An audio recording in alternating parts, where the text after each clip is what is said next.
Collègues. La parole est à Marie-Ange Magne, rapporteure spéciale de la Commission des finances, de l'économie générale et du contrôle budgétaire. Merci, Monsieur le Président, Monsieur le Ministre, Mesdames, Messieurs les rapporteurs, chers collègues. Mon rapport spécial porte sur les crédits demandés pour 2019 de la mission Médias, Livres et Industries culturelles et du compte de concours financiers Avance à l'audiovisuel public. L'ensemble des crédits demandés en 2019 pour ce périmètre atteint 4,4 milliards d'euros, dont 87% alloués au secteur de l'audiovisuel public. Je vais commencer par la mission Médias, Livres et Industries culturelles, dont les crédits s'établissent à 581 millions d'euros pour 2019, en hausse de 5% par rapport à 2018.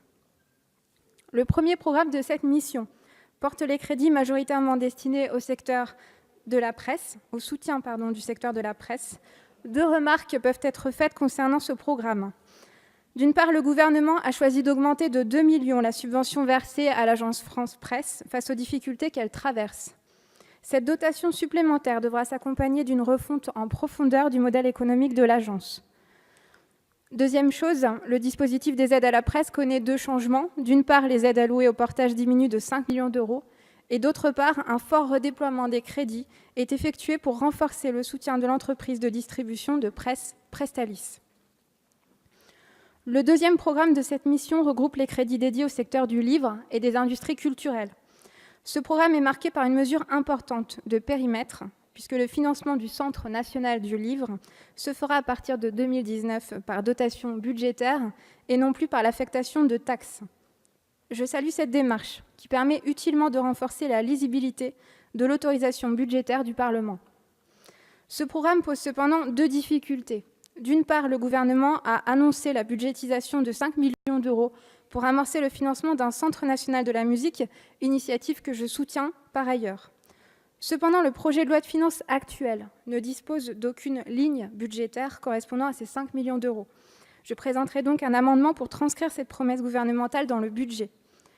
D'autre part, j'attire l'attention sur le manque de lisibilité du soutien au cinéma et aux œuvres audiovisuelles qui reposent uniquement sur des taxes affectées et des dépenses fiscales insuffisamment chiffrées.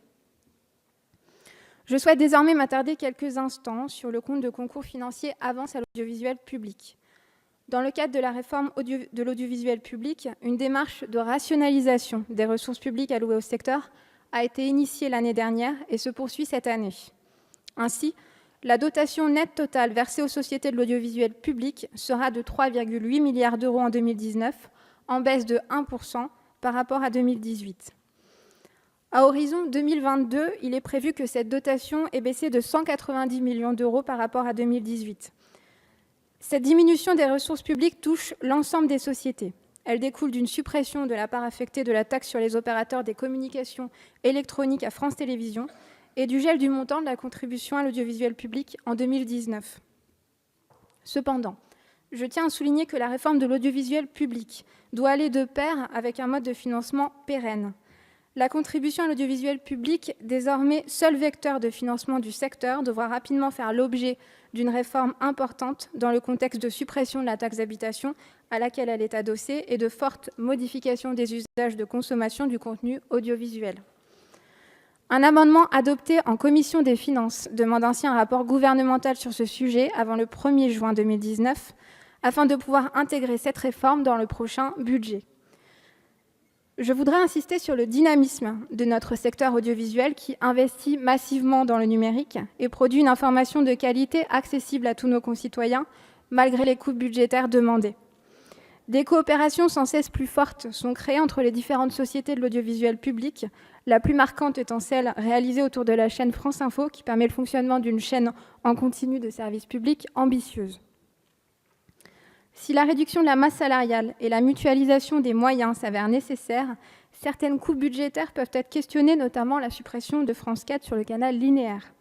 Pour autant, je salue les efforts réalisés qui concilient création, synergie des compétences et offre de proximité, à l'image de la chaîne de France 3 Nouvelle-Aquitaine, NOA. J'attire votre attention, Monsieur le Ministre, sur la débudgétisation prévue par le gouvernement du financement du chantier de la Maison de la Radio. Il est indiqué dans les documents budgétaires qu'un financement ad hoc serait prévu, sans que sa forme ou son montant ne soit précisé. J'ai déposé un amendement qui vise à budgétiser cette dotation. Pour conclure, je dirais qu'à la veille d'une réforme de l'audiovisuel public et de la loi Bichet, ce budget est un budget de transition qui permet au secteur de s'adapter dans une période de transformation profonde des outils, des métiers et des usages. Je vous remercie. Merci.